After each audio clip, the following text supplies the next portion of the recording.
1, 2, and review, female. Oh shit, almost got some blood going. Oh, he's wearing it too. You're in the bay. Once you get over to the bed, we'll give you the story. Everything's going to happen super fast. Welcome to the emergency room. I lost the phone. It's charter book. 300 please. I'll put CPR again. Pulse check. No pulse. No more pulse. Yeah. Where the echo people get? And her blood pressure is also dropping.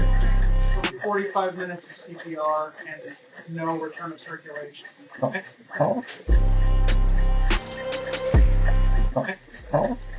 Okay, hey guys.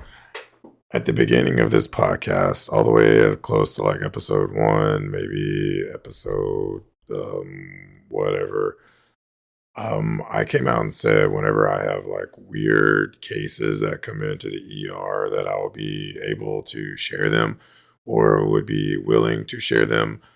And this is one of those particular instances. So, it was my last shift at work, the one that I just worked, not like the last one as a terminal one, but the last one as in like one before a few days off. I was running some labs to the lab, and then when I get back, I see one of the trauma residents like hauling ass from the trauma side of the hospital toward the medicine side. And when he gets to the medicine side, he makes like a hard left. And then I was like, that right there seems like that's something that I would want to be part of. So I like walk real fast too, because you never run in the ER. So if you are a new nurse and you don't know anything, or you're wanting to get into the ER and you're new to it, you never run in the ER. Like never, don't ever run. It is a cardinal sin and you just don't do it. So I walk real fast, right? I'm walking real fast, and he goes into room 36. Now room 36 is one of our big rooms, and it is one of our like real big critical rooms. We have like 2 real big critical rooms in our emergency department on the medicine side. Room 41, because as you're coming down the EMS hallway from where the ambulance bay is at, it literally dead ends right into the room. So they can really, like, someone could be on the Lucas device and literally just haul ass all the way to the room and be in a big room, a big critical room, without having to make a single turn.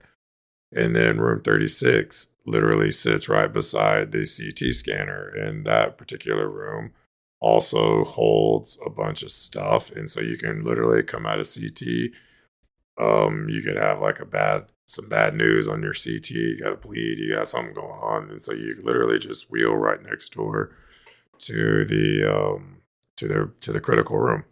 And so we get into 36 and they're doing compressions on this dude. And he is actively fighting the ER tech that is giving him compressions. Like his legs are kicking up in the air.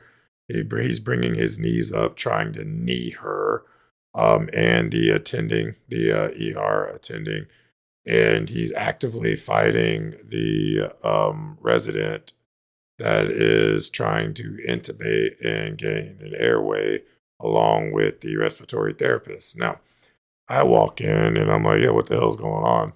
Stop compressions. Homeboy's like, he's alive, he's awake. You're doing compressions on someone who's awake. That's going to hurt like hell. And so no sooner than I said that, they called for a pulse check. And so when they called for the pulse check, homeboy stopped moving altogether. He quit breathing, he quit moving, he quit fighting. And then on the monitor was asystole. Or if you're from a weird part of the world that calls it asystole, I don't know who you are, but it's kind of weird, then asystole, but I'm calling it asystole. So the monitor read asystole, and I was like, what the hell? And so they were doing their pulse check, they were doing an ultrasound for cardiac activity. So on the monitor was, guess what? Cardiac standstill. And so we resumed compressions. It was a witnessed arrest. So under any other circumstances, he would have been a candidate for ECMO. If you don't know what ECMO is, it's a really, really neat thing where they have a machine that kind of breathes for you.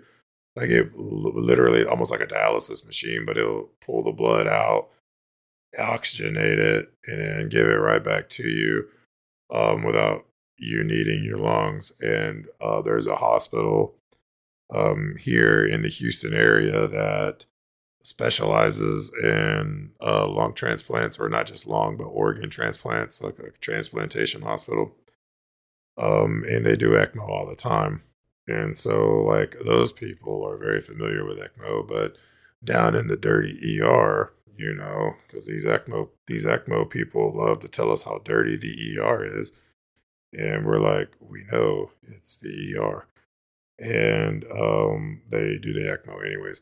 So he was, under any other normal circumstances, he would be considered a candidate for ECMO, but he ingested some sort of toxic chemical to get high off of.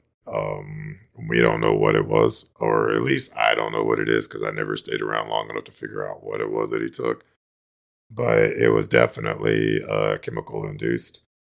And they said that they found some psychedelic gummies in his pocket, so he might have just taken an ass load of those and put him in this wonky ass state. Now, back to the story is after the pulse check was done, another tech hopped on the chest and started doing chest compressions, and homeboy started fighting her again.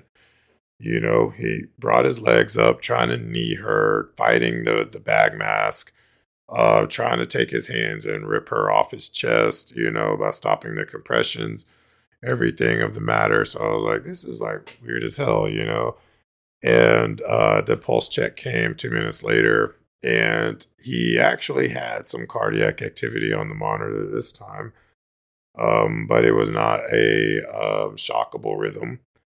And so they called for a round of epi and another round of CPR.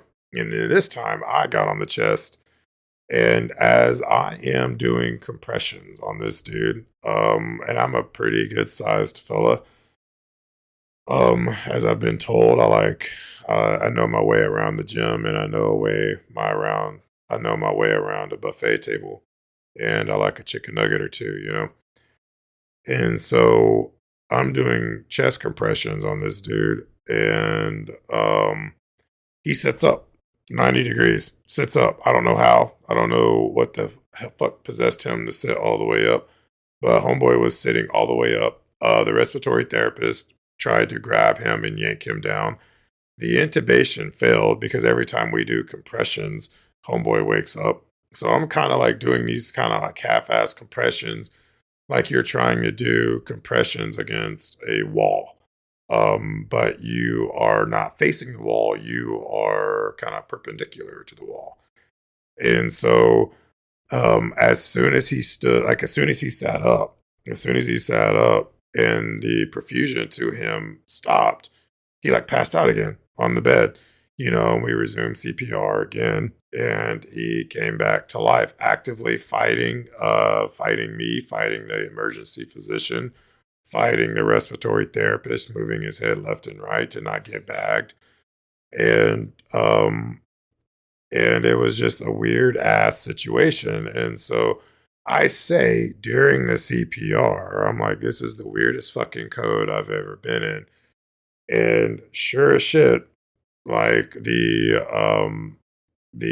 emergency physician called for a pulse check, or it was actually time for a pulse check, not the physician calling for it, but it was time for a pulse check. And so the ER physician, literally with his hand on the femoral, without a active pulse and no activity on the cardiac monitor, said, as we all are aware, this is a very interesting case. And I don't know if he was being facetious about my comment about this being the weirdest fucking code I've ever been in or what, but that's what he said. And so, long story short, man, the guy did not make it. But we were able to knock him down with some ketamine and rock. They were going to go with etomidate, but they changed it to ketamine. And so we hit him with 100 megs, or is ketamine mics or megs? I think it's megs. I think it's megs. So either way, we hit him with 100 of something. It was either mics of ketamine or megs of ketamine. And we hit him with 100 of it. And then we hit him with the rock, and then we were able to intubate him. But I will say, man, like after we gave him the ketamine and after we gave him the rock, usually, well, like when I'm in trauma, and we give etomidate and ketamine, not ketamine, but etomidate and rock, usually like that knocks them down pretty good, pretty fast, right? And they don't move or whatever. But this particular instance, we hit them with 100 of ketamine, and then the rock, I think it was like don't let me get you wrong on the rock. I think it was like 100, maybe 100 and 100. I'm not sure.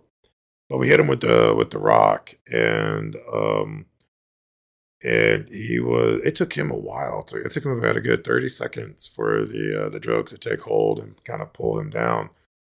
And then we started working on him, and then we didn't have an issue with him fighting us then. But he didn't make it, and yeah, man, like that was just one of the weirdest cases that I think I've ever been a part of, especially like kind of like during a code. And for you guys that are interested in knowing what this shit is called, because it is legitimately a thing apparently, it is called cardiopulmonary resuscitation induced consciousness, or CPRIC, CPRIC, right? So it is a legitimate thing. I did not know it was a thing, but apparently it only happens less than 1% of the time. So out of 1,000 cases or 1,000 CPRs that you're a part of, only one, maybe not even one, you will see. So just put that in kind of perspective on how rare this is. It was definitely something new to me. He was a young guy too. He was like in his 30s, 40s. So whatever he ingested enough to kill him, because we weren't able to get an organized rhythm back.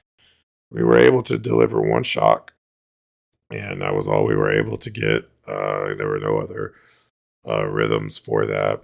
To follow up with the ECMO stuff, he was not a candidate for ECMO because of the toxication that he was under, or the ingestion of that toxic substance. So he wasn't a candidate for ECMO. And the cardiologist didn't have anything else to add. The ER team didn't have anything else to add. The only thing that I was going to suggest, if we were to get another cardiac rhythm that was shockable, was DSS, or double shock sequencing. If you're not familiar with what that is, I'm not sure how prevalent it is, but apparently it yields about 32% greater results, greater outcomes than just a single shock sequence, and there's no benefit for a triple shock sequence. So my understanding of DSS, or double shock sequencing, is that you will have two defibrillators at the bedside, and you charge them up to the same voltage, right? So for our case, it was like 260, two something. We'll just say 360 because that's a good even high number. So we charge them up to 360, and what you would do is you'll have two pads. You have the pads placed, at the same spot, just kind of beside each other. And then you will deliver one shock, and then immediately after you hit the button on one defibrillator, you hit the button on the other defibrillator. And so it delivers like almost two simultaneous shocks that are really close together. And apparently, according to the AHA, the double shock sequence will yield you a 32% greater chance of good outcomes or better outcomes. Now, how prevalent that is, I don't know. But that right there is something to kind of keep in your back pocket. You have this new idea of double shock sequence or double shock sequencing. Now, surprisingly, I did not learn about DSS or double shock sequencing in nursing school or in TNCC or ACLS or PALS or any other formal education. I actually learned it from, you guys heard me talk about this company before, this Compendium company. It is a company out of Germany, and they make pocket guides that are a legitimate pocket size. They're not like a pocket drug guide that is 1,000 pages thick, but it just happens to be in like a 4x8 size. No, they're like legitimate pocket size. They're about 4x8, 4x8, and they have like 300 pages in them, or maybe even just 100 pages. Like I have the OB one right beside me right now, and it's one of the thicker ones that they've come out with, and it has 350 pages, and it's about like a inch and a half thick. So it's a very, very compact size. But yeah, this company Compendium, I was reading through the cardiology Compendium pocket guide, and I ran across DSS, the double shock sequencing, and I thought that shit was weird. I was like, I never heard of such, so I got on the Google like everyone else does, and I did a Google search on the interwebs, and I found out that A, that double shock sequencing is a legitimate thing, and B, it is highly effective. Now, some other weird shit that they have in the compendium guide is like 5% saline. Like if you thought 3% was a lot, there's 5 and 10. Now, what the hell are you ever going to do with 10% saline? I have no fucking idea. Or even 5%, because we hardly ever use 3%. We're closer to using mannitol than using 3% saline. And I'm just assuming because of the rapid fluid shifts that you're going to get with that, because like that right there is ridiculous. But can you imagine like 5% or 10%? Like that's going to be like pushing like coconut oil through the IV. Like it has to be like thick, thick, thick. But either way, man, that right there is just like the weirdest, like the weird case of that I have as of recent. Not all of my stories are trauma. I do work in medicine actually quite a bit, more so than I do in trauma. But I do like to share the weird stories that I get. I do see a lot because I'm at the busiest level 1 trauma center in the United States, according to Google. And we are like a 1,300 bed hospital. And the ER, the ER work in can easily hold like 160 patients, you know, 60, there's like 60 beds, and then you have a hallway for each that brings you up to 120. And then some of those hallways can be extended out 2, 3, 4-fold. So easily like 160 patients in the ER alone.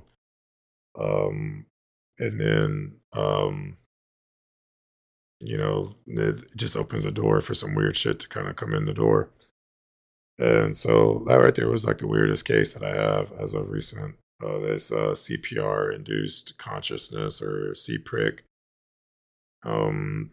So it's a thing. Don't stop your compressions. Force homeboy down and keep the compressions going. Because yeah, he's not, like, he might look awake, he might seem awake, but he is not awake. So keep doing your thing. All right, guys, that right there was the weirdest episode, like the weirdest case that I have as of recent. Keep on listening to the learning material, and as weird shit keeps popping up at the ER, I'll be letting you guys know. All right, peace out.